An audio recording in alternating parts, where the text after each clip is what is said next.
इस पार्ट में हम लोग प्योर रोलिंग के मोशन के बारे में और डिटेल में बात करने वाले हैं। ठीक है, तो हम यहाँ पे प्योर रोलिंग मोशन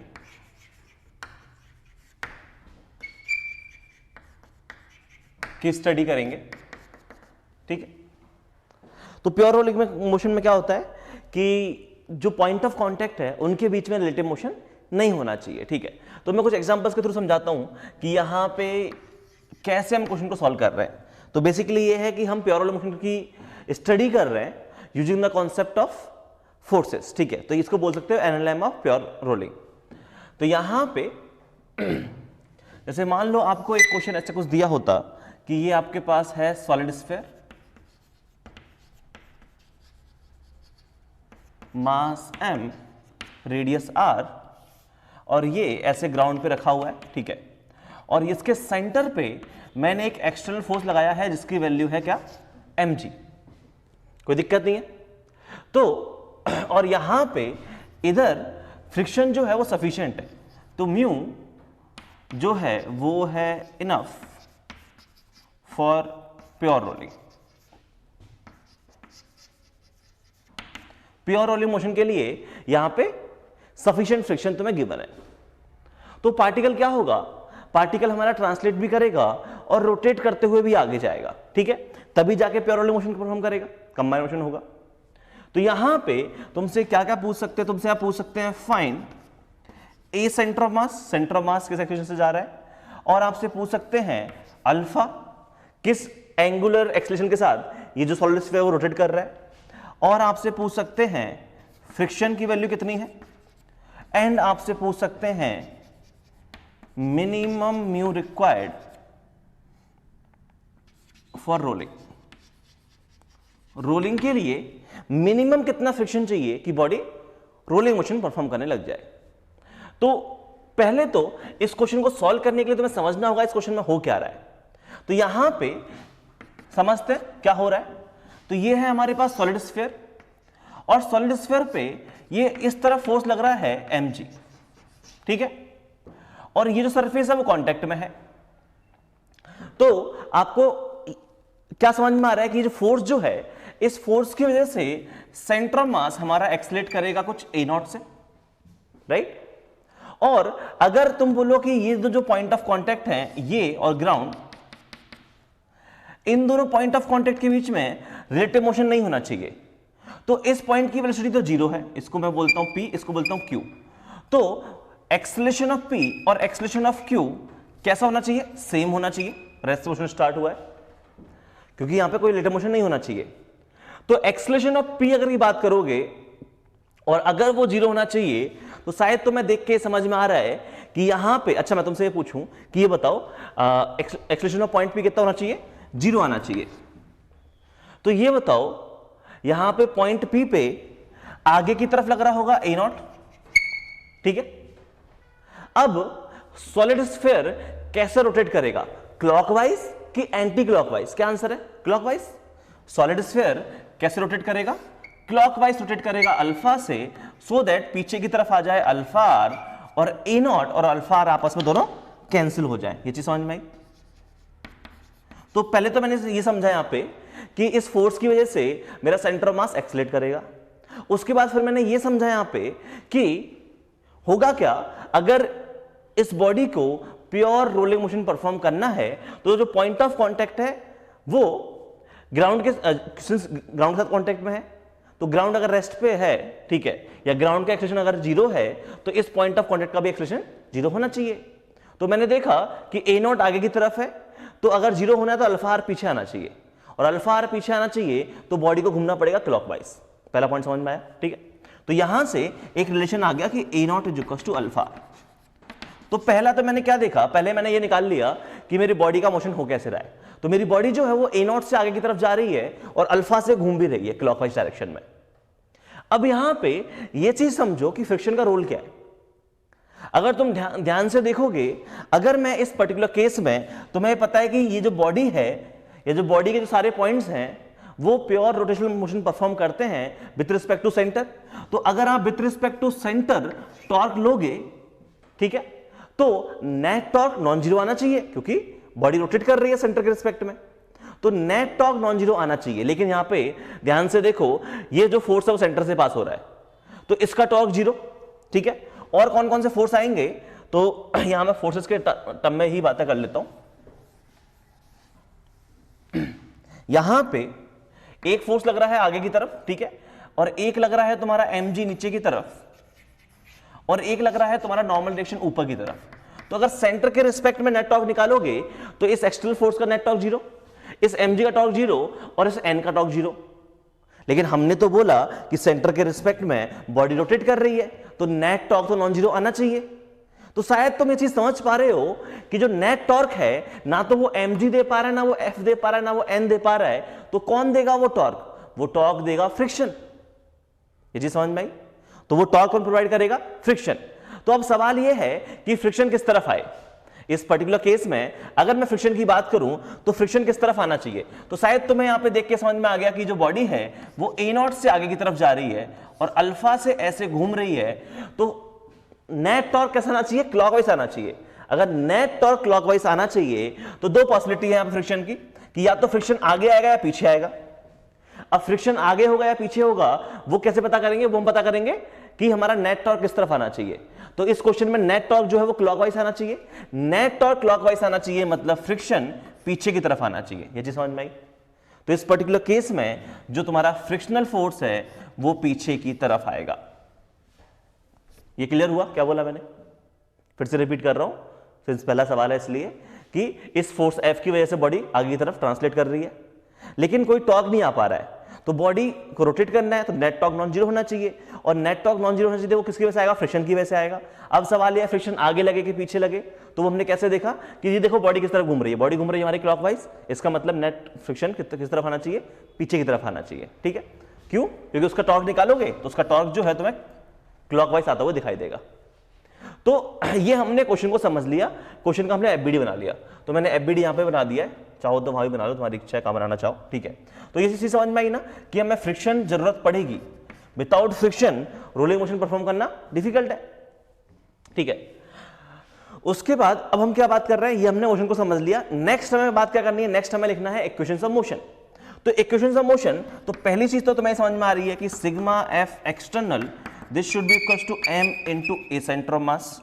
और सिग्मा एफ एक्सटर्नल क्या है? एक्स डायरेक्शन में सेंटर ऑफ मास मूव कर रहा है, तो एक्स डायरेक्शन का नेट फोर्स देख लो, तो वो है mg माइनस फ्रिक्शन, इसकी वैल्यू ma0।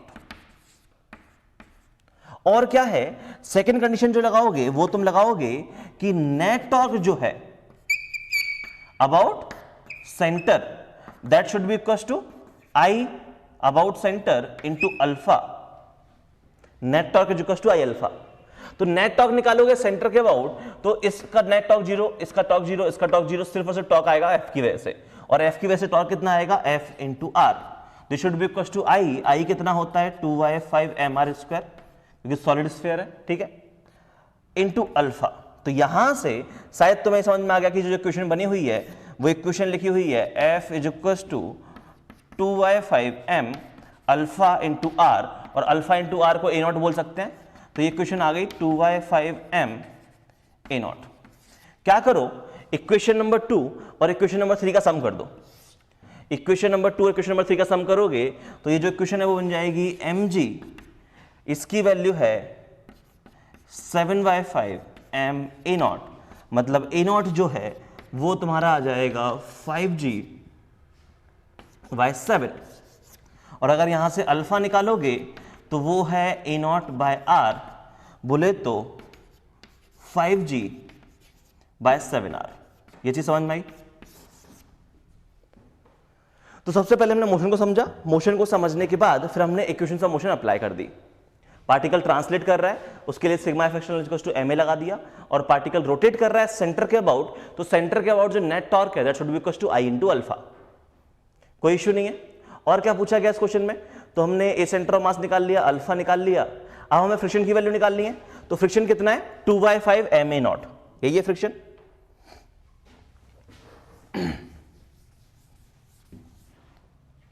तो फ्रिक्शन जो है यहां पे वो है 2y5m a0, वैल्यू छाप दो 2/5m, ए नॉट की वैल्यू कितनी है 5g/7।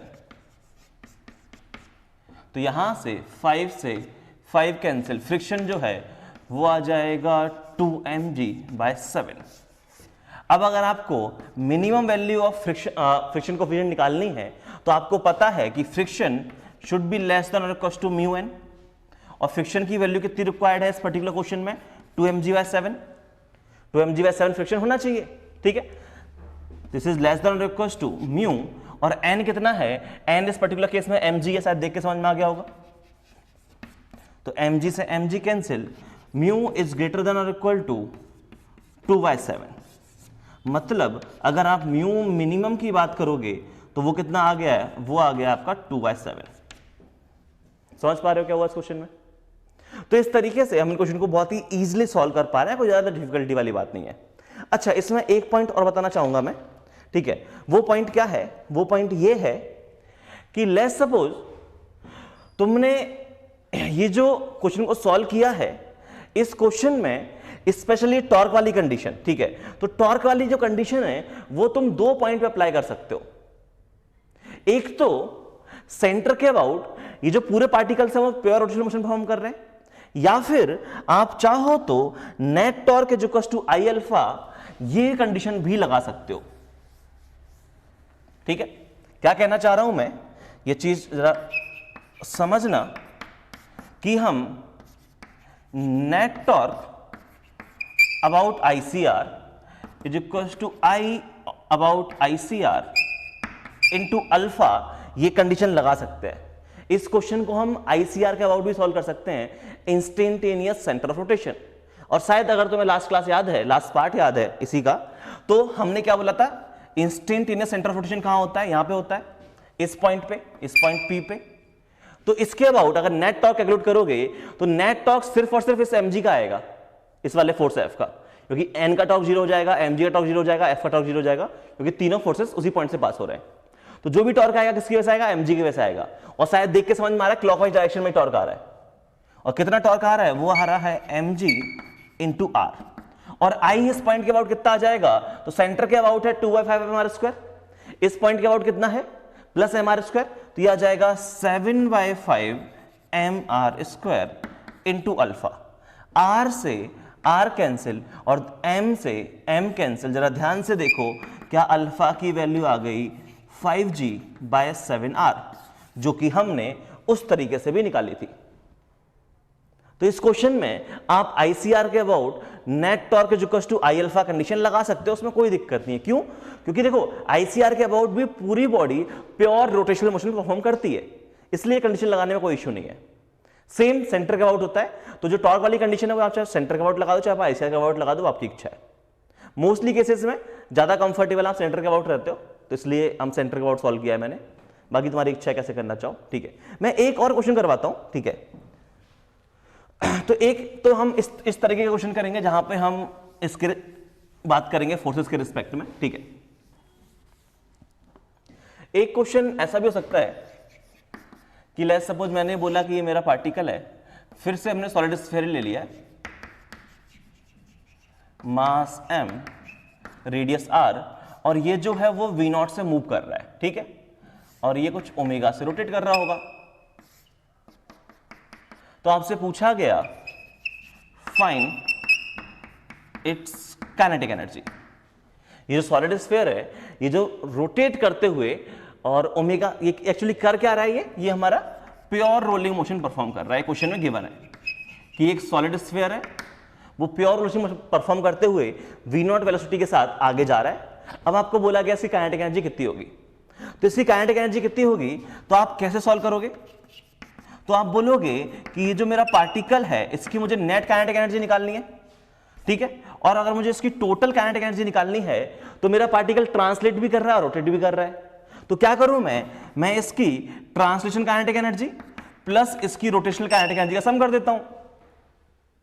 ट्रांसलेशन काइनेटिक एनर्जी किसकी वजह से आ रही है, सेंटर ऑफ मास की वजह से, कि जो इसका सेंटर है वो हमारा ट्रांसलेट कर रहा है, तो उसकी काइनेटिक एनर्जी आ जाएगी हाफ mv0²। और पार्टिकल रोटेट कर रहा है तो उसकी काइनेटिक एनर्जी आ जाएगी हाफ, आई कितना है देखो किसके अबाउट रोटेट कर रहा है, वो सेंटर के अबाउट रोटेट कर रहा है, तो जो आई आएगा वो कौन सा आएगा, सेंटर के अबाउट आएगा। ठीक है, पार्टिकल जो सेंटर के अबाउट रोटेट कर रहा है तो सेंटर के अबाउट आई आएगा, कितना आएगा 2/5 mr², half I omega square.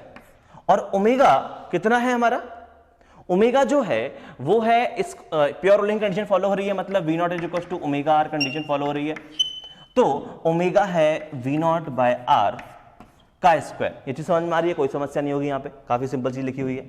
तो ये कितना आ गया, यहां से हाफ कैंसिल कर दो, ये आ जाएगा half M V naught square plus 1/5 M V naught square. और ध्यान से देखो, या 5 का मल्टीप्लाई डिवाइड कर दो या 2 का मल्टीप्लाई डिवाइड कर दो, तो ये आ जाएगा 7/10 एम V नॉट स्क्वायर। ये हमारी इस बॉडी की नेट काइनेटिक एनर्जी है, अगर ये body pure rolling motion perform करते हुए आगे जा रही है तो। अब क्या इस चीज को आप कोई और तरीके से भी सॉल्व कर सकते हो, बिल्कुल कर सकते हो। आपने ये जो काइनेटिक एनर्जी निकाली, ये आपने क्या मानते हुए निकाली, आपने बोला पार्टिकल जो है वो मेरा pure rotational motion plus not pure rotational motion, actually rotational motion plus translational motion, बोले तो कंबाइन मोशन करते हुए पार्टिकल आगे जा रहा है, तो आपने ग्राउंड फ्रेम में सॉल्व कर लिया। या फिर आप ये भी कर सकते थे इस क्वेश्चन को कि क्यों ना मैं इस क्वेश्चन को with respect to ICR solve कर लूं, और विथ रिस्पेक्ट टू आईसीआर बात करूंगा तो मेरा पार्टिकल क्या कर रहा है, मेरा particle pure rotational motion perform करते हुए आगे जाएगा।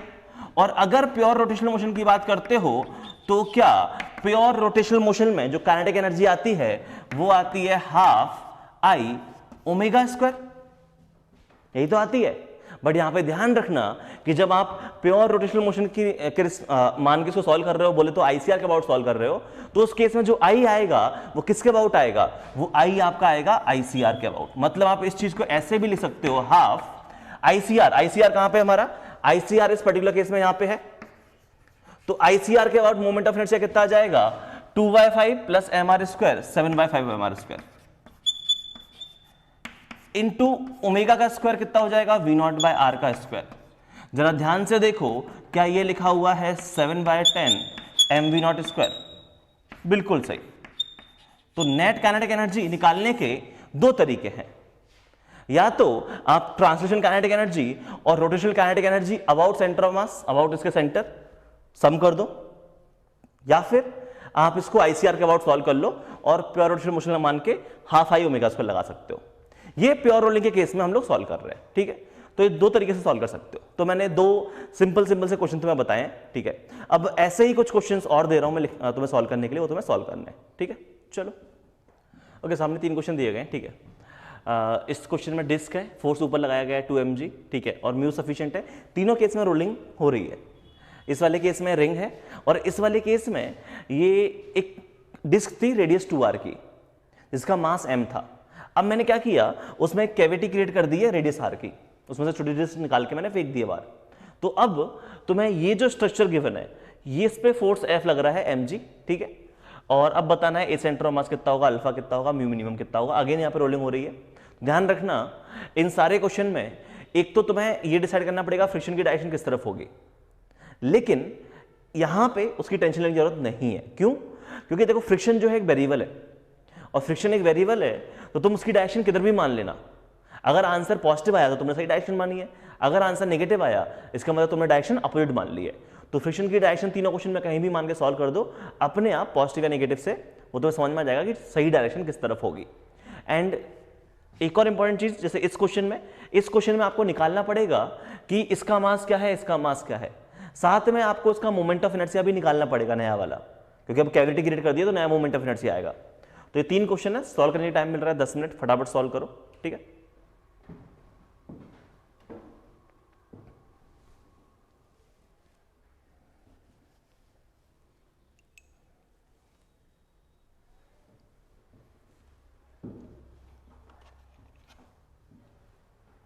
चलो आई थिंक सॉल्व कर लिया होगा। क्या करना है, बहुत ही सिंपल सी कहानी है। पहले तो मोशन को समझते हैं। तो मोशन को समझते हैं तो ये ए नॉट से जा रहा होगा, ठीक है, और ये ए नॉट से जा रहा होगा तो अल्फा में ऐसा मानना पड़ेगा, तभी जाके A naught is equal to alpha R आएगा। और रही बात फ्रिक्शन की डायरेक्शन की, तो आपकी इच्छा आप किस तरफ मान लो, तो मैंने अपनी इच्छा से फ्रिक्शन पीछे की तरफ मान लिया, कोई समस्या नहीं है, ठीक है। और यहाँ पे इसके एफबीडी में और क्या लग रहा होगा, इसके एफबीडी में नीचे की तरफ आ रहा होगा mg, और ये ऊपर की तरफ लग रहा होगा नॉर्मल फोर्स, ये इसका एफबीडी बन गया है। यहां पे हम पहली कंडीशन लगाएंगे कि sigma F external is equals to m into A centre of mass, ये कंडीशन लगाते हैं सबसे पहले, ठीक है। तो इस कंडीशन में सिग्मा एफ एक्सटर्नल क्या है, ये है 2mg माइनस एफ, एक्स के लॉन्ग लगा रहे हैं हम ये कंडीशन, तो 2mg minus F is equals to m into A naught. Then next condition लगाएंगे net torque is equals to I alpha, तो नेट टॉर्क, ये मैं सेंटर के अबाउट बात कर रहा हूं, is equals to I into alpha, ICR के अबाउट नहीं, सेंटर के अबाउट बात कर रहे हो, आपकी इच्छा आप इसके अबाउट बात करना चाहो, तो सेंटर के अबाउट अगर नेट टॉर्क की बात करूं तो इस एफ का भी टॉर्क आ रहा है और इसका भी टॉर्क आ रहा है, दोनों का टॉर्क कैसा आ रहा है, क्लॉकवाइज आ रहा है, शायद देख के समझ में आ गया होगा। तो इसका टॉर्क है एफ इंटू आर, और इसका जो टॉर्क है वो क्लॉकवाइज है, वो भी है 2mg इंटू आर, तो दोनों का टॉर्क का सम हो गया, नेट टॉर्क ही आ रहा है, बाकी mg का टॉर्क 0 है, n का टॉर्क 0 है, इज इक्वल्स टू आई। तो इस सेंटर के अबाउट आई कितना होता है, half M R square into alpha, और यहां पे अगर हमारा प्योर रोलिंग मोशन हो रहा है तो A naught is equals to alpha R, ये कंडीशन तो फॉलो हो ही रही है, इसमें कोई डाउट होना ही नहीं चाहिए, ठीक है। तो यहां से देखो ये क्या लिखा हुआ है, ये लिखा हुआ है F plus 2mg, R R ये आर कैंसिल कर दिया, is equals to half of M alpha into R, और ये half of M alpha into R, इसको आप क्या लिख सकते हो, इसको आप लिख सकते हो एम ए नॉट। तो यहां से जो ये क्वेश्चन बनी वो बन गई F plus 2mg is equal to half of M A naught, equation number 2। क्या करो, इक्वेशन नंबर 1 और इक्वेशन नंबर 2 का सम कर दो, दोनों का सम करोगे एफ से एफ कैंसिल हो जाएगा, ये आ जाएगा 4mg, इसकी value 3/2 m A not, m से m कैंसिल, यहां से ए नॉट की जो वैल्यू है वो आ गई है 8g/3, और अगर आप अल्फा की बात करना चाहो तो अल्फा कितना आ जाएगा, ए नॉट बाय आर, बोले तो 8g/3r। इसमें कोई डाउट नहीं है किसी को, ठीक है, काफी सिंपल सी कहानी है, कोई समस्या नहीं हुई। उसके बाद क्या पूछा गया है, उसके बाद तुम्हें फ्रिक्शन बताना है, फ्रिक्शन कितना आया, तो इक्वेशन नंबर 1 को सॉल्व कर लो, ठीक है। इक्वेशन नंबर 1 को सॉल्व कर लेते हैं, तो उसके हिसाब से जो फ्रिक्शन है, फ्रिक्शन आ जाएगा हमारा 2mg minus M A naught, बोले तो 2mg minus M, A naught की वैल्यू कितनी है 8g/3, ये कितना आ जाएगा 6mg माइनस 8mg। ध्यान से देखो इसकी f की वैल्यू जो है वो नेगेटिव आई है 2mg/3, तो यहां पे फ्रिक्शन का जो मैग्नीट्यूड है वो 2mg/3 है, और आंसर नेगेटिव आया तो नेगेटिव क्या इंडिकेट कर रहा है कि जो फ्रिक्शन की डायरेक्शन है वो पीछे ना होके आगे होगी। तो मैंने भी यही बोला था कि फ्रिक्शन की डायरेक्शन आप अपनी इच्छा से कहीं भी मान लो, उससे फर्क नहीं पड़ेगा, क्यों, क्योंकि यहां पे आप जो भी क्वेश्चन लिख रहे हो, net force equals to ma या net torque equals to IL5 vector question है, तो वेक्टर क्वेश्चंस में जो आंसर पॉजिटिव आया है नेगेटिव आया, वो अपने आप डायरेक्शन का ध्यान रख लेगा, ठीक है। तो यहां से f की वैल्यू कितनी आ गई -2mg/3। अब नेक्स्ट कंडीशन क्या लगानी है कि हमें म्यू मिनिमम के बारे में बात करनी है, तो म्यू मिनिमम के बारे में बात करनी है तो f should be less than equals to mu into n। f कितना आया है, मैग्नीट्यूड की बात कर रहे हैं, 2mg/3 is less than equals to mu, और n कितना है इस पर्टिकुलर केस में mg है, तो mg से mg कैंसिल, जो म्यू मिनिमम है या mu is greater than equals to 2/3 आ गया है, मतलब आपका जो म्यू मिनिमम है वो आ गया है 2/3। ये चीज समझ में आई, काफी सिंपल सवाल था। बढ़ते हैं नेक्स्ट क्वेश्चन की तरफ। नेक्स्ट क्वेश्चन भी इसी टाइप का ही है, ठीक है, बस डिफरेंस इतना है वहां पे हमारा रिंग है, तो यहां भी अपनी इच्छा से किधर भी मान सकते हो। तो मैंने मान लिया कि फ्रिक्शन पीछे की तरफ है, ये ए नॉट से ऐसे जा रहा है, ये अल्फा से ऐसे घूम रही होगी, कोई दिक्कत नहीं है, और क्या है, बस इतनी सी कहानी है। बाकी यहां लग जाएगा mg, ऊपर लग जाएगा नॉर्मल फोर्स। यहां इक्वेशन बनाओगे तो क्या इक्वेशन बनेगी, यहां पे पहली इक्वेशन जो बनेगी कि sigma F external is equals to m into A centre of mass, तो सिग्मा एफ एक्सटर्नल क्या है, वो है mg माइनस एफ, तो mg minus F is equals to m A naught. बाकी A naught is equals to alpha condition follow हो रही है, तो उसमें कोई डाउट होना नहीं चाहिए। Net torque is equals to I alpha,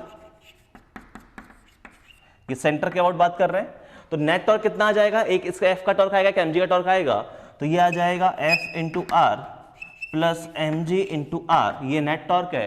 आई कितना होता है, आई होता है M R square into alpha, R R R cancel, यहां से कंडीशन बन गई एफ प्लस एम जी, इसकी value M, alpha into R को लिख सकते हैं ए नॉट। दोनों इक्वेशन का सम कर दो, दोनों का सम कर दोगे तो एफ से एफ कैंसिल हो जाएगा, ये आ जाएगा 2mg, इसकी value M A naught plus M A naught कितना आ गया 2m ए नॉट। ध्यान से देखो 2m से 2m कैंसिल, ए नॉट की वैल्यू कितनी आ गई, g आ गई। ए नॉट की वैल्यू g है तो अल्फा कितना आ जाएगा, ये आ जाएगा g/r, कोई दिक्कत नहीं है इसमें। और क्या पूछा गया है, तुम्हें बताना है फ्रिक्शन, तो इक्वेशन नंबर 1 का यूज कर लो। इक्वेशन नंबर अगर मैं 1 का यूज करूं तो उसके हिसाब से फ्रिक्शन है हमारा mg minus M A naught, और ध्यान से देखो ये लिखा हुआ है mg माइनस mg, मतलब फ्रिक्शन की वैल्यू कितनी आ गई, 0। मतलब इस पर्टिकुलर केस में अगर फ्रिक्शन ना भी हो तो भी ये बॉडी हमारी प्योर रोलेशन मोशन परफॉर्म कर सकती है, ठीक है। तो वो अपना अपना अरेंजमेंट है, कुछ अरेंजमेंट जरूरत पड़ती है, कुछ में जरूरत नहीं पड़ रही है, तो इस अरेंजमेंट की जरूरत हमको फ्रिक्शन की नहीं पड़ रही है, ठीक है। और अगर मुझे बात करनी है म्यू मिनिमम के बारे में, तो f should be less than और इक्वल टू म्यू एन, मतलब 0 शुड बी लेस देन और equal to mu into M G, बोले तो mu should be greater than और इक्वल टू 0। तो म्यू हमारा शुड बी ग्रेटर देन और equal to 0, मतलब म्यू मिनिमम कितना है 0, ठीक है। तो उससे हमारा काम चल जाएगा। क्वेश्चन नंबर 3 जो है वो अच्छा क्वेश्चन है, तो एक बार ढंग से सुन लो, थोड़ी मेहनत करनी पड़ेगी उस क्वेश्चन में। तो क्वेश्चन नंबर 3 में सबसे पहले तो आप यहां पे मासेस के बारे में बात करो। तो देखो पूरी डिस्क, ये जो डिस्क है अगर इसकी रेडियस 2r है तो इसका मास कितना दिया हुआ है, तो मैं m0 दिया हुआ है, इसका मास m0 दिया हुआ है। इसका मतलब ये है कि अगर मैं इसमें रेडियस इसमें दो डिस्क काट दूं, एक रेडियस r की और एक रिमेनिंग पोर्शन, तो रेडियस r वाले का मास जो है वो होता है तुम्हारा m0/4 और बाहर वाले का पोर्शन का मास होता है 3m0/4। ये चीज समझ में आती है कि नहीं आती? अगर नहीं समझ में आती तो मैं बता देता हूं, m0 क्या होगा, m0 होगा हमारा sigma into pi 2r square, यही होगा, ठीक है। तो ये कितना आ जाएगा, ये आ जाएगा 4 times sigma pi r square, ये हमारा m0 है। और अगर तुम बात करो इस छोटी वाली डिस्क का मास, तो छोटी वाली डिस्क का मास क्या होगा, अगर मैं इसको m1 बोलूं तो m1 आ जाएगा sigma into pi r square, और शायद देख के समझ में आ रहा है ये लिखा हुआ है m0/4, समझ में आया। तो ये m0/4, तो रिमेनिंग पोर्शन 3m0/4, समझ में आता होगा, बच्चों वाली चीज है। तो यहां पे अगर आप बात करो तो अभी इसका मास कितना है, अभी इसके पास सिर्फ और सिर्फ मास है 3m0/4। कितना मास है इसके पास, 3m0/4। और इसका अगर एफबीडी बनाओगे तो अपनी इच्छा से मैंने फ्रिक्शन मान लिया पीछे की तरफ, ये है वो सेंटर A0 से जाएगा और मैंने मान लिया है कि कुछ अल्फा से ऐसे घूम रहा होगा, कोई दिक्कत नहीं है मानने में। और यहां पे नीचे की तरफ लगेगा इसका mg, तो mg कितना है, तो 3m0/4 इंटू जी, और एक लगेगा ऊपर की तरफ नॉर्मल फोर्स। सही है, बीडी बनाया, कोई दिक्कत नहीं है। A0 अल्फा बता दिया मैंने, फ्रिक्शन मान लिया, mg और नॉर्मल फोर्स आ गए, कोई इशू नहीं है। अब यहां पे तुम इतनी मेहनत ठीक है, तो ओके अब मुझे क्या करना है, मुझे इक्वेशन लिखनी है net force is equal to ma, तो sigma F external is equal to m into A centre of mass. But उससे पहले जरा प्योर रोलिंग की कंडीशन भी लिख लो, तो शायद तुम्हें इस क्वेश्चन में ये चीज देख के समझ में आनी चाहिए यहां पे कि अगर प्योर रोलिंग हो रहा है तो इस पॉइंट के पास अगर बात करोगे तो आगे की तरफ एक्सेलरेशन है A0, पीछे की तरफ है अल्फा इंटू 2r। ये चीज समझ में आई, अल्फा इंटू आर नहीं है, अल्फा इंटू 2r होगा पीछे की तरफ, इसकी वैल्यू 0। तो यहां पे A0 is equal to alpha into 2r, बोले तो 2 अल्फा r। ये कंडीशन फॉलो होनी चाहिए प्योर रोलिंग के लिए। तो हमेशा ध्यान रखा करो कि रेडियस r दी है, 2r दी है, 3r/2 दी है, जो भी रेडियस दी है वो रेडियस का मल्टीप्लाई होता है ना। तो sigma F external m into A centre of mass, तो बोले तो mg माइनस फ्रिक्शन, इसकी वैल्यू m। अच्छा, इसका मास अब कितना है, इसका मास है 3m0/4, तो 3m0/4 लिखोगे यहां पे, ठीक है। mg minus F is equal to m into A0, पहली इक्वेशन। दूसरी कंडीशन लगाओगे कि net torque is equal to I alpha, net torque about centre is equal to I into alpha. अब यहां पे आई अबाउट सेंटर तो मैं नहीं पता है, तो मैं पूरी डिस्क का पता था विदाउट कैविटी, लेकिन अगर हमने कैविटी कर दी है तो नई डिस्क का मोमेंट ऑफ इनर्शिया निकालना पड़ेगा, तो हम ये भी निकाल लेते हैं। तो ये जो डिस्क है इसका मोमेंट ऑफ इनर्शिया निकालते हैं, ये है रेडियस r, ठीक है। तो इसको क्या मान सकते हो, कॉम्बिनेशन ऑफ टू डिस्क मान सकते हो। इसको मान सकते हो कि एक तो यहां पे कहां लिख दूं, इधर लिख दूं क्या, चलो, एक तो ये है रेडियस 2r मास m0 और एक है रेडियस r मास m0/4, इन दो डिस्क का कॉम्बिनेशन, और सेंटर के अबाउट मोमेंट ऑफ इनर्शिया निकालना है, तो क्या आ जाएगा इसका मोमेंट ऑफ इनर्शिया, इसका फुल डिस्क का क्या आएगा, ये आ जाएगा mr²/2, तो m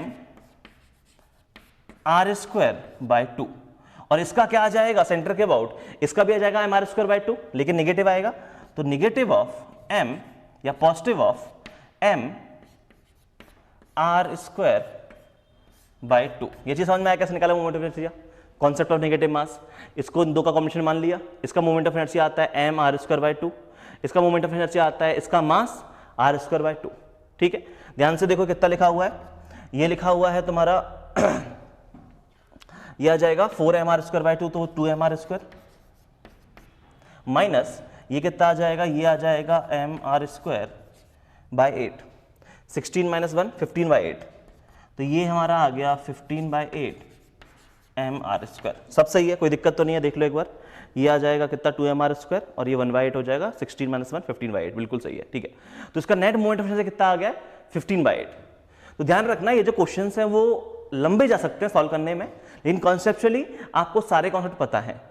और रोटेशनल मैकेनिक्स जो है वो अच्छा चैप्टर इसलिए माना जाता है क्योंकि यहाँ पे पिछले जितने भी चैप्टर्स हमने पढ़े हैं, kinematics, NLM, WP, centre of mass, collision, ठीक है, इन सब के कॉन्सेप्ट यूज होते ही होते हैं यहाँ पे, शायद देख के समझ में आ रहा होगा, ठीक है। तो यहाँ पे नेट टॉर्क निकालते हैं, तो नेट टॉर्क किसकी वजह से आ जाएगा, एक आएगा इस फ्रिक्शन की वजह से, एक आएगा mg की वजह से, दोनों का टॉर्क एड ही होगा क्योंकि दोनों का टॉर्क क्लॉकवाइज आ रहा है, ठीक है। तो इसका टॉर्क आ जाएगा F × 2r और इसका टॉर्क आ जाएगा mg × r, सेंटर के अबाउट टॉर्क लिया है, ध्यान रखना, इज इक्वल्स टू I कितना है 15/8 mr² इंटू अल्फा। तो यहां से r कैंसिल हो गया, ये लिखा हुआ है 2f + mg, इसकी value 15/8 m alpha into r, जबकि मुझे तो यहां क्या चाहिए 2 अल्फा r चाहिए, तो 2 का मल्टीप्लाई डिवाइड कर दूं, तो 2 का मल्टीप्लाई डिवाइड कर देते हैं, तो ये क्वेश्चन क्या बन जाएगी 2f + mg, इसकी वैल्यू 15/16 m, 2 अल्फा r क्या बन जाएगा a0 बन जाएगा। तो इक्वेशन नंबर 2 ये बन गई है, ये समझ में आया। तो 2 इक्वेशन बन गई, अब तो कुछ नहीं है, दोनों का सम करो और सॉल्व कर लो, तो इसको हटा देते हैं। तो यहां पे इसमें 2 का मल्टीप्लाई करके सम करना पड़ेगा, ठीक है। तो इक्वेशन नंबर 1 में 2 का मल्टीप्लाई कर दो, तो ये लिखा हुआ है 2mg - 2f, इसकी value 3m0/2 into a0। Equation number 1.1, और 2 क्या है, 2 है 2f + mg, इसकी वैल्यू 15/16 m a0। दोनों का सम कर देते हैं, तो ये लिखा हुआ है 3mg, इसकी वैल्यू है 3/2 + 15/16 m a0। यहां पे 8 का मल्टीप्लाई डिवाइड कर दो, तो ये कितना हो जाएगा, ये आ जाएगा 3mg, या एक सेकेंड 3 से डिविजिबल भी है, ठीक है, तो ये 3 कट जाएगा, ये आ जाएगा 5, तो ये कितना हो जाएगा 8 × 5 = 13, 13/16 m a0, a0 से a0 कैंसिल, m से m कैंसिल, ये कितना आ गया, ये आ जाएगा 16g/13। और अगर अल्फा निकालोगे तो अल्फा कितना आ जाएगा, ये आ जाएगा a0/2r, बोले तो अल्फा की वैल्यू है 8g/13r। समझ में आया। तो इस तरीके से हम इन क्वेश्चंस को सॉल्व कर रहे हैं। अब क्या और क्या निकालना था इस क्वेश्चन में, इस क्वेश्चन में मैं म्यू के बारे में भी बात करना था, तो क्यों ना मैं इक्वेशन नंबर 1 के बारे में बात कर लूं, ठीक है। तो यहां पे इक्वेशन नंबर 1 जो है ये हम f निकालने के लिए बात कर रहे हैं। तो इक्वेशन नंबर 1 के हिसाब से f कितना आ जाएगा, ये आ जाएगा mg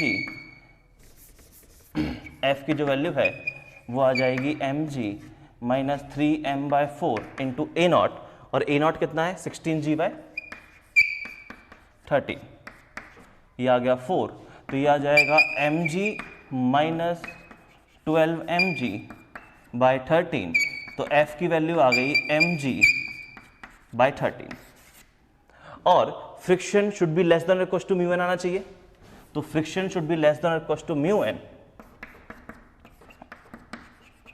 तो फ्रिक्शन कितना आ गया mg/13, this should be less than equal to mu into N कितना है इस पर्टिकुलर केस में, तो एन है 3mg/4, कोई दिक्कत नहीं है। ओके, तो यहां से mg से mg कैंसिल, ये कितना आ गया म्यू जो है this should be greater than equal to 4/39, तो म्यू मिनिमम जो है वो आ गया 4/39। तो कुछ इस तरीके से हम इन क्वेश्चंस को सॉल्व कर रहे हैं। मैं फिर से रिपीट कर रहा हूं, ये लास्ट क्वेश्चन इतना लंबा हमें सॉल्व करना पड़ा, तो इतनी मेहनत हम पहली बार सॉल्व कर रहे हैं, इसलिए इतनी मेहनत कर रहे हैं, ठीक है। और मैंने भी काफी धीरे धीरे सॉल्व किया है, अदरवाइज जैसे जैसे प्रैक्टिस करते जाओगे ये क्वेश्चन तुम बहुत जल्दी सॉल्व करने लग जाओगे, बहुत फास्ट सॉल्व करने लग जाओगे। इक्वेशंस जैसे एनएलएम में हुआ था, पहले हमें बहुत लंबे लंबे सॉल्व करने पड़ रहे थे, लेकिन जैसे जैसे हम प्रैक्टिस आगे करते गए थे वैसे वैसे क्वेश्चंस को हम बहुत इजीली और फास्ट तरीके से सॉल्व करने लग गए थे। तो वही यहाँ पे होने वाला है। तो अभी करना क्या है, हमको और क्वेश्चन लिखने हैं और उन क्वेश्चन की प्रैक्टिस भी करनी है इसी क्लास में। तो मैं कुछ और क्वेश्चन लिख रहा हूँ, वो भी आपको सॉल्व करने हैं, ठीक है। चलो, इस हमने 3 क्वेश्चन दिए हुए हैं। फर्स्ट क्वेश्चन में क्या है, एक डिस्क है मास एम रेडियस आर की, ये मास 2m है, सिस्टम पूरा रेस्ट पे रखा हुआ है। अब होगा क्या कि ये बॉडी नीचे आएगी, उसकी वजह से डिस्क घूमेगी, तो बोला गया हर एक बॉडी का एक्सटेंशन निकालो। ऐसे ही ये केस है, यहाँ पे सिलेंडर है, ये कैसा क्या है, ये ऐसा कुछ स्ट्रक्चर गिवन है। अगर साइड व्यू देखोगे, ठीक है, ये तो मैंने जस्ट साइड से देखा है, अगर इसको ढंग से देखोगे तो ये एक ऐसा सिलेंडर है और यहाँ पे एक थ्रेड बंधी हुई है, हम इस तरफ से देख रहे हैं इसलिए हमें ऐसा दिखाई दे रहा है, ठीक है। तो ये सिलेंडर है, यहाँ पे थ्रेड लगी हुई है, तो होगा क्या, ये सिलेंडर घूमते हुए नीचे आएगा, ये सिलेंडर घूमते हुए नीचे आएगा, है कि नहीं। तो बोला गया है ये सिलेंडर घूमते हुए नीचे आ रहा है, मतलब कंबाइन मोशन कर रहा है, तो बोला गया किस अल्फा से घूमेगा और कितना इसका ए सेंटर ऑफ मास होगा वो बताना। और इस क्वेश्चन में इस बॉडी का जो मोमेंट ऑफ इनर्शिया वो mr² 4 गिवन है, इसका मास m है, रेडियस r है, कोई इशू नहीं है, ठीक है। उसके बाद ये जो क्वेश्चन है, यहाँ पे एक ये डिस्क दी गई है, ये एक आइडियल पुली दी गई है, आइडियल पुली है तो इसका मास 0 होगा, मोमेंट ऑफ इनर्शिया 0 होगा, और ये एक मास m है। इनिशियल सिस्टम रेस्ट पे है, t = 0 पे सिस्टम छोड़ा, ये ब्लॉक नीचे आएगा, ये पुली घूमेगी, तो ये जो डिस्क है घूमते हुए आगे जाएगी। तो बोला गया है कि बॉडी ए और बॉडी बी का एक्सटेंशन क्या है, टेंशन कितनी है, यहाँ पे शायद समझ में आ रहा होगा, आइडियल पुली है तो यहाँ भी टेंशन टी है, तो यहाँ भी टेंशन टी है, तो थ्रेड में टेंशन कितनी है वो पूछा गया है, और ये जो म्यू मिनिमम है वो पूछा गया है, ठीक है। तो 3 क्वेश्चन है, सॉल्व करने के टाइम मिलेगा फिर से 5 से 10 मिनट, फटाफट सॉल्व करो।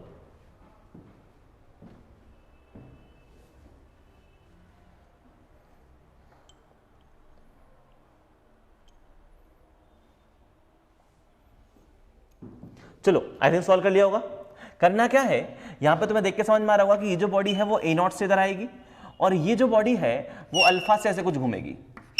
तो यहां पे जो कांस्टेंट रिलेशन है वो क्या लग जाएगा कि A naught is equal to alpha, क्योंकि ये अल्फा से नीचे आएगा, ये ए नॉट से पॉइंट नीचे आएगा, तो A naught should be equal to alpha, ये तो हमारा कांस्टेंट रिलेशन यहाँ पे लग ही गया। उसके बाद करना क्या है, हर एक बॉडी का एफबीडी बना के सॉल्व करना है। तो इस बॉडी पे ये 2mg लग रहा है और ये ऊपर लगेगा टेंशन टी, और इस वाली बॉडी पे ये लगेगा टेंशन टी, ये लगेगा इसका खुद का mg, और यहाँ पे एक rx ry और लगेंगे सेंटर के अबाउट। तो ये जो बॉडी है ये क्या कर रही है, प्योर ट्रांसलेटरी मोशन कर रही है। तो ये जो बॉडी है उसके लिए क्वेश्चन लिखूंगा तो कितना आ जाएगा, 2mg - t is equal to m into A naught.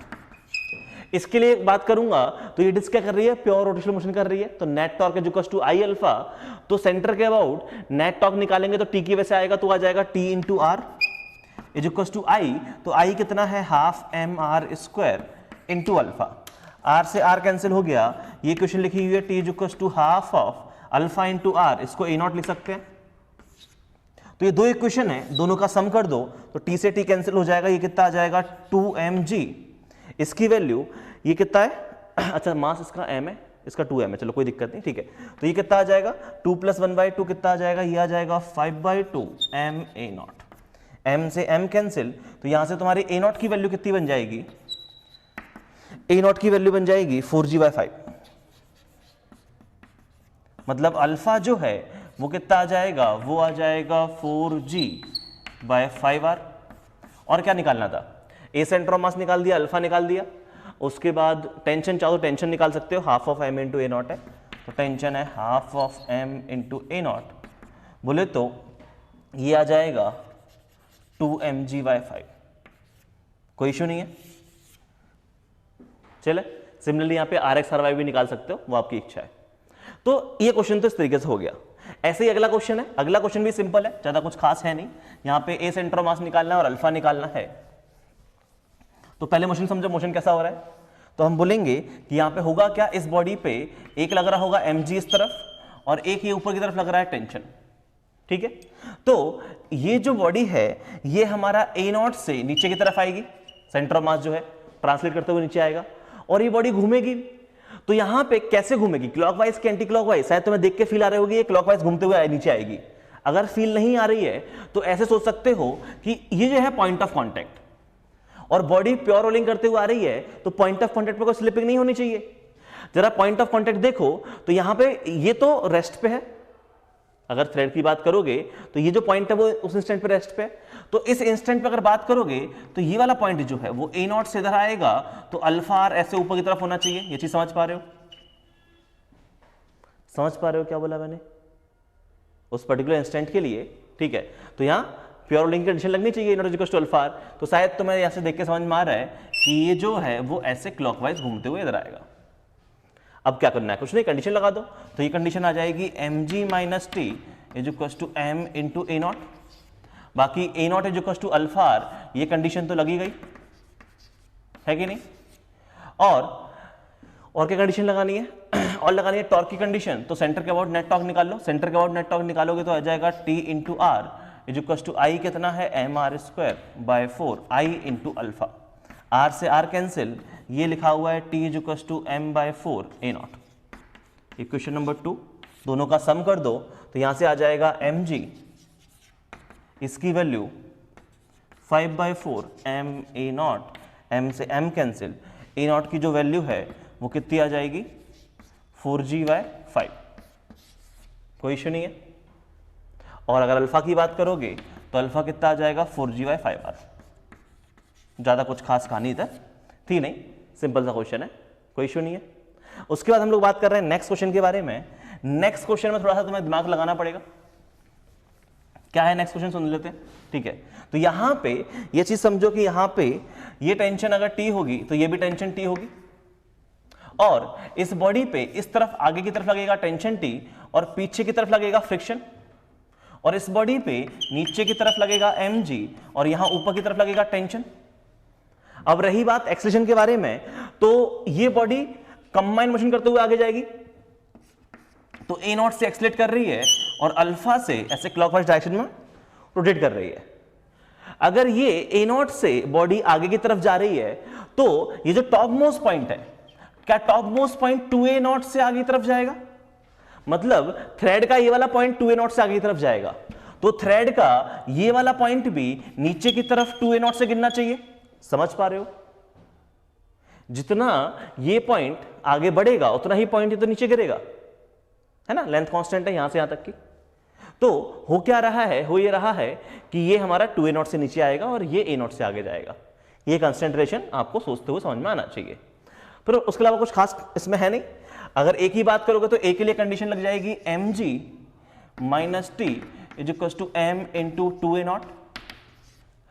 इसके लिए बात करोगे तो इसलिए कंडीशन लग जाएगी t minus F is equal to इसका मास कितना है m इंटू a नॉट, और b के लिए टॉर्क की कंडीशन लगाओगे तो ये आ जाएगा f into R plus T into R is equal to I कितना है हाफ mr² इंटू अल्फा, और यहां पे a naught is equal to alpha R condition पहले से फॉलो हो रही है।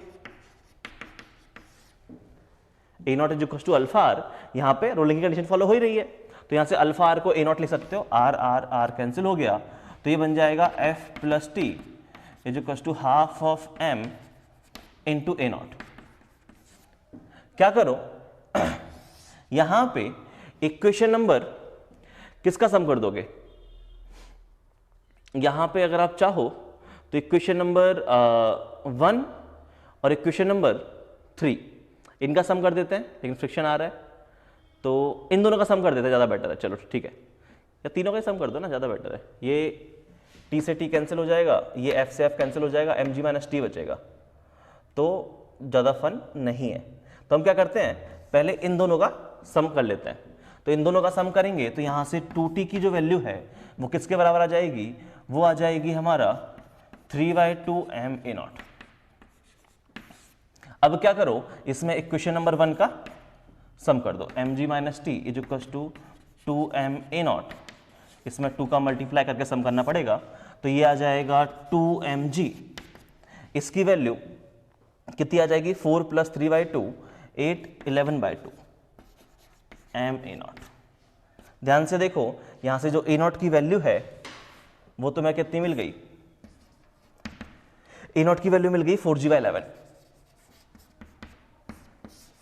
मतलब acceleration of body B is a0, acceleration of body A जो कि 2a0 है, तो उसकी वैल्यू कितनी आ जाएगी 8g/11। और क्या निकालना था, टेंशन फोर्स निकालना है। तो टेंशन फोर्स कितना है, तो ये इक्वेशन नंबर 1 से सॉल्व कर लो इसको, ठीक है। तो इक्वेशन नंबर 1 के हिसाब से टेंशन जो है वो है mg माइनस 2ma0, बोले तो mg माइनस 2m, a0 की वैल्यू कितनी है 4g/11, तो कितना आ जाएगा 11 माइनस 8 3mg/11। ये हमारा टेंशन आ गया। और क्या चाहिए, म्यू चाहिए। तो म्यू चाहिए तो इक्वेशन नंबर 2 का यूज कर लो। इक्वेशन नंबर 2 का यूज करोगे तो यहां से f की वैल्यू कितनी आ जाएगी, ये है t माइनस ma0, बोले तो 3mg/11 माइनस ma0, ये आ जाएगा 4mg/11। तो f जो है वो है माइनस mg/11। और आपको पता है friction should be less than और इक्वल टू μn होना चाहिए, तो ये हटा दो जो भी लिखा हुआ है। तो friction should be less than और इक्वल टू μn, तो यहां से mg/11 should be less than और इक्वल टू μ, n है हमारा mg इस केस में, तो μ शुड बी ग्रेटर देन और इक्वल टू 1/11। मतलब आपको जो म्यू मिनिमम चाहिए वो चाहिए 1/11। समझ में आया? तो इस तरीके से हमने ये 3 क्वेश्चन भी सॉल्व कर लिए। अब 1-2 क्वेश्चन और दे रहा हूँ, फिर अपन क्लास खत्म करेंगे आज की, ठीक है। तो उनको और देखते हैं। ओके, सामने 2 क्वेश्चन लिखे हैं, ये दोनों क्वेश्चन अच्छे क्वेश्चन हैं, ठीक है। तो यहाँ पे समझना हो क्या रहा है कि ये बॉडी ए और बी है, ए डिस्क है और ये बी एक प्लेटफॉर्म है, और इसको हमने एक आइडियल पुली, ये पुली कैसी है, ये हमारी आइडियल पुली है, एक आइडियल पुली के थ्रू कनेक्ट किया हुआ है। अब होगा क्या, मैंने इस प्लेटफॉर्म पे एक mg फोर्स लगाया, उसकी वजह से होगा ये कि ये जो प्लेटफॉर्म है ये आगे की तरफ मूव करेगा। तो प्लेटफॉर्म अगर हमारा a0 एक्सेलरेशन से आगे की तरफ जाएगा तो उतना ही ये थ्रेड आगे बढ़ेगी, उतनी ही थ्रेड यहां से कम होगी, तो ये जो उसका सेंटर ऑफ मास है वो भी a0 से पीछे की तरफ आएगा। और क्वेश्चन में बोला गया है कि फ्रिक्शन जो है वो सफिशिएंट है, तो ये रोल करते हुए आगे आएगा। तो बोला गया है कि ये बताओ इसका a0 की वैल्यू क्या है, अल्फा क्या है, फ्रिक्शन क्या है, टेंशन क्या है। ऐसे ही ये क्वेश्चन है, यहां पे इस प्लेटफॉर्म पे हमने mg फोर्स लगा के इसको आगे खींचा है, ठीक है। तो ये जो बॉडी है यहां पे इन दोनों बॉडीज के बीच में फ्रिक्शन है और वो सफिशिएंट है फॉर रोलिंग। तो होगा क्या, जैसे ये प्लेटफॉर्म आगे जाएगा ये बॉडी रोल करते हुए इसके साथ में जाएगी, सच दैट ये जो पॉइंट ऑफ कॉन्टैक्ट्स हैं इनके बीच में रिलेटिव मोशन ना हो। राइट, फ्रिक्शन का यही काम है कि पॉइंट ऑफ कॉन्टैक्ट के बीच में रिलेटिव मोशन ना हो, तो उसके लिए फ्रिक्शन आएगा, और उसके लिए फ्रिक्शन आएगा तो वो एक टॉर्क प्रोवाइड करेगा, टॉर्क प्रोवाइड करेगा तो क्या होगा, ये जो बॉडी है ये बॉडी हमारी रोलिंग मोशन करते हुए रोलिंग मोशन करते हुए आगे की तरफ बढ़ेगी। तो ये 2 क्वेश्चन है, बोला गया है कि यहाँ पे इनके एक्सटेंशन निकालो, फ्रिक्शन निकालो। तो 2 क्वेश्चन है, सॉल्व करने का टाइम मिल जाएगा 10 मिनट, फटाफट सॉल्व करो, अच्छे क्वेश्चन हैं, सोच समझ के सॉल्व करना।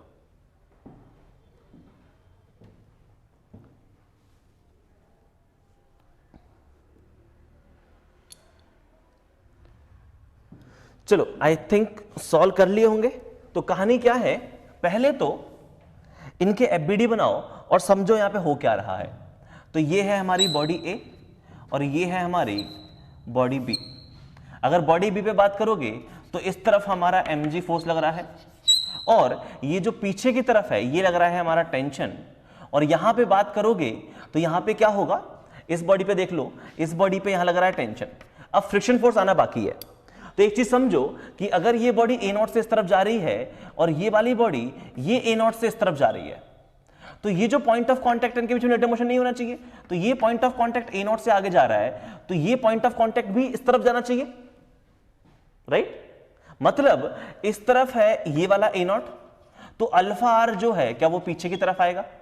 ये जो सोच पा रहे हो, अल्फा आर जो है वो पीछे की तरफ आना चाहिए, तभी तो कांस्टेंट लग पाएगा कि दोनों के बीच में पॉइंट रिलेटिव मोशन नहीं हो रहा है। तो अल्फा आर पीछे की तरफ आना चाहिए, मतलब ये ऐसे घूमेगा, शायद ये चीज समझ पा रहे हो। और अगर ये तुम्हारा ए नॉट से ऐसे जा रहा है और अल्फा से ये ऐसे घूम रहा है, तो तुम्हें देख के समझ में आ रहा होगा कि सेंटर के अबाउट टॉक लेंगे तो फ्रिक्शन फोर्स जो है वो हमारा पीछे की तरफ आना चाहिए, तभी जाके रोटेशन एंटी क्लॉकवाइज आएगा। और यहां फ्रिक्शन पीछे की तरफ है, तो इस केस में इसमें प्लस एक्स के लॉन्ग है, तो इस प्लेटफॉर्म पे माइनस एक्स के लॉन्ग आ जाएगा प्लेट। ये समझ में आ गई? तो आई थिंक ये शायद तुम लिख चुके हो कि इनका एफबीडी क्या है दोनों बॉडीज का, और तुम यहां पे ये कंडीशन भी लगा चुके हो कि वो किस तरीके से मूव कर रहे हैं। अब रही बात कांस्टेंट रिलेशन की, तो कांस्टेंट रिलेशन कैसे लगाओगे? ये दो पॉइंट है, एक ये पॉइंट पी है, एक पॉइंट क्यू है। तो कांस्टेंट रिलेशन ये होगा कि acceleration of point P should be equal to acceleration of point Q. Acceleration of point P कितना है या पॉइंट क्यू कितना है? पॉइंट क्यू है आई कैप के लॉन्ग, तो ये भी आई कैप के लॉन्ग आना चाहिए alpha R minus A naught, मतलब alpha R is equal to 2 A naught, constant relation. उसके बाद अब आप इक्वेशन लिखोगे, इस बॉडी के लिए इक्वेशन लिखोगे तो क्या इक्वेशन आएगी? बॉडी ए के लिए इक्वेशन आएगी, ये बॉडी पीछे की तरफ जा रही है, तो T minus F is equal to M A naught, ठीक है। उसके बाद और कौन सी इसके टॉर्क की कंडीशन लगाओगे? तो टॉर्क की कंडीशन लगाओगे तो ये आ जाएगा F into R is equal to I alpha, I यहाँ पे डिस्क है तो half M R square into alpha. ध्यान से देखो ये क्या लिखा हुआ है, half of M, alpha into R होता है 2 ए नॉट, मतलब एफ जो है वो लिखा हुआ है एम ए नॉट। अब यहां पे ऐसी ही कंडीशन आप बनाओगे इसके लिए, तो इसके लिए कंडीशन बनाओगे तो इसके लिए क्या कंडीशन बनेगी? तो ये आ जाएगा M G minus T minus F, इसकी वैल्यू इसका mass into acceleration, equation number 4। क्या करो, इक्वेशन नंबर 2, 3, 4 का सम कर दो।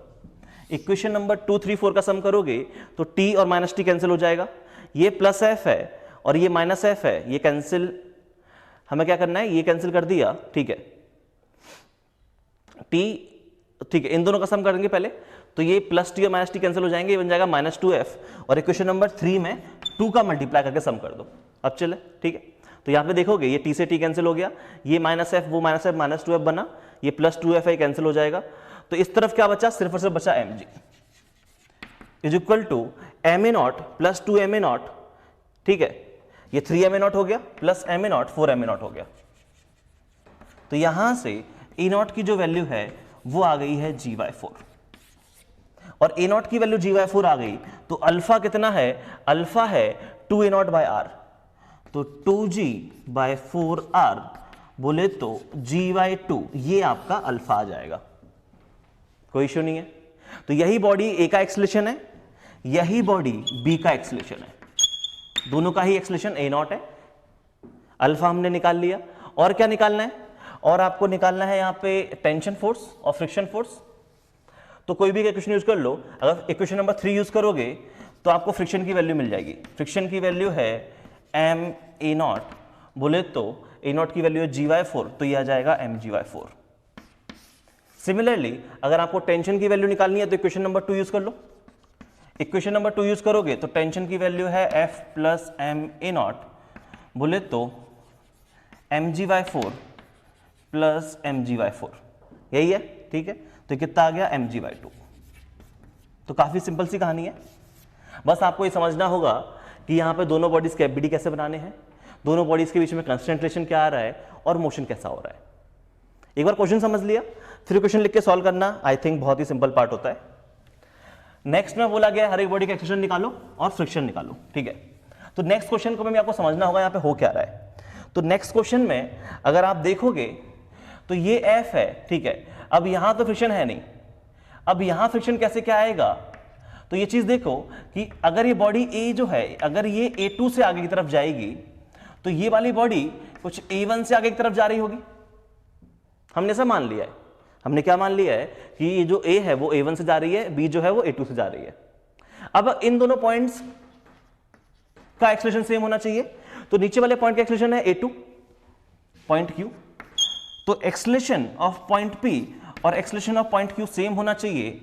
तो यहां से क्या समझ में आ गया, एक्सेलरेशन ऑफ पॉइंट Q है A2, acceleration of point P क्या आएगा, तो वो आप कैसे निकालोगे, तो यहां पे आप क्या करोगे, आप यहां पे देखोगे कि आपने बॉडी A को A1 से जाते हुए आगे की तरफ माना है। तो जरा A और B के FBD बनाओ तो ज्यादा क्लैरिटी होगी कि मैं क्या कहना चाह रहा हूं। तो पहले मैं FBD बनाता हूं, फिर मैं समझाऊंगा इक्वेशन क्या लिखना चाह रहा हूं मैं। तो मैंने बोला बॉडी A ये है, इसको तुमने अगर A1 से आगे जाते हुए माना है, ये बॉडी B है, इस पे ये mg फोर्स लग रहा है आगे की तरफ, और इसको अगर तुमने A2 से आगे जाते हुए माना है, तो पहले समझो कि बॉडी A पे एक्सटर्नल फोर्स कौन सा लग रहा है, एक फ्रिक्शन ही है। इसका मतलब अगर body A plus I cap along जा रही है तो पक्का फ्रिक्शन इस पे आगे की तरफ लगेगा, मतलब बॉडी B पे पीछे की तरफ लगेगा। ये चीज समझ पाए हो क्या बोला मैंने? और अगर बॉडी A पे फ्रिक्शन लग रहा है आगे की तरफ तो पक्का ये बॉडी मूव करेगी क्या, एंटी क्लॉकवाइज डायरेक्शन में। समझ पा रहे हो? ठीक है। तो हमने पहले क्या समझा कि यहां पे हो क्या रहा है, तो हमने इनके A1 A2 एक्सेलरेशन मान लिए, और अगर इसका एक्सेलरेशन मैंने आगे की तरफ माना है मतलब फ्रिक्शन आगे की तरफ होगा, और फ्रिक्शन आगे की तरफ होगा मतलब ये बॉडी रोटेट करेगी हमारी एंटी क्लॉकवाइज डायरेक्शन में।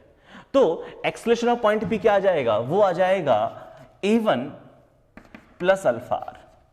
तो ये है बन गया हमारा कांस्टेंट रिलेशन, याद रखना ये काफी इंपॉर्टेंट इक्वेशन है।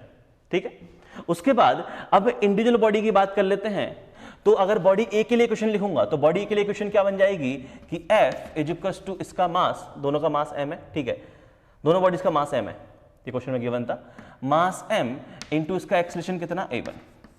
अगर इसके लिए टॉर्क की इक्वेशन लिखूंगा तो ये है F into R is equals to half of mr square into alpha, मतलब F is equals to half of m alpha into R. और कोई समस्या यहां पे? तो इसके लिए इक्वेशन लिख ली मैंने, F is equals to ma, इसके लिए net torque is equals to I alpha लगा दी।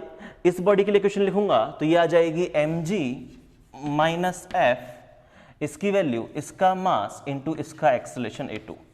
तो ये तीन इक्वेशन है, मुझे इनको सॉल्व करना है। तो इनको सॉल्व करने का तरीका क्या है कि ये जो कांस्टेंट रिलेशन वाली इक्वेशन है इसमें तीनों की वैल्यू पुट कर दो। तो कांस्टेंट रिलेशन वाली इक्वेशन क्या है, ये है A1 plus alpha R is equal to A2। इसमें सारी वैल्यूज पुट कर दूं तो A1 की वैल्यू क्या है, A1 की वैल्यू है F by M, alpha R की वैल्यू क्या है, ये है 2F बाय M, और A2 की वैल्यू क्या है, ये है mg minus F divide by M। ध्यान से देखो M से M कैंसिल हो गए, ये लिखा हुआ है 3F प्लस इस तरफ आ जाएगा 4F, इसकी वैल्यू mg मतलब F की वैल्यू कितनी आ जाएगी mg बाय 4। ये चीज समझ में आई? F की वैल्यू mg बाय 4 हो गई, तो यहां से आप A1 A2 A3 सब बहुत इजीली निकाल सकते हो। A1 कितना है F बाय M, बोले तो g बाय 4। A2 कितना है, A2 है mg माइनस F, तो ये है mg minus F divide by M। तो mg माइनस mg बाय 4 ये बन जाएगा 3mg bye 4 divide by M। तो A2 जो है वो आ जाएगा 3g बाय 4। ये चीज समझ में आई? और क्या चाहिए अपने को? और इस क्वेश्चन में अपने को चाहिए अल्फा की वैल्यू। तो अल्फा की वैल्यू कितनी है, तो अल्फा की वैल्यू है 2F by MR, 2F by MR, और F की वैल्यू कितनी है mg बाय 4। तो ये कितना लिखा हुआ है, ये लिखा हुआ है twice of mg by 4 divide by m into r, m से m कैंसिल, ऊपर लिखा हुआ है g बाय 2, तो अल्फा की वैल्यू आ जाएगी g बाय 2r। तो हमने यहाँ पे A1 A2 अल्फा ये भी निकाल लिया। और क्या निकालना था, फ्रिक्शन निकालना था। फ्रिक्शन है MA1, फ्रिक्शन क्या है MA1 है, तो MA1 कितना है g बाय 4, ये आ गया हमारा फ्रिक्शन। समझ पा रहे हो? तो आई थिंक इन क्वेश्चंस को करके आपको काफी हद तक ये क्लैरिटी हो गई होगी कि हम यहाँ मोशन को एनालाइज कर कैसे रहे हैं और जो हमने कॉन्सेप्ट सीखा उनको अप्लाई कैसे कर रहे हैं। तो बेसिकली जो टॉपिक था, ये टॉपिक था एनएलएम ऑफ रोलिंग मोशन, कि यहां फोर्सेस की हेल्प से कैसे रोलिंग मोशन की स्टडी कर सकते हो। अब इसके बाद जो नेक्स्ट टॉपिक आएगा वो आएगा कि कैसे आप एनर्जी की हेल्प से रोलिंग मोशन की स्टडी करोगे, जो कि हम नेक्स्ट क्लास में देखेंगे। तो आज की कहानी यहीं समाप्त करते हैं, मिलते हैं अगली क्लास में। चलो।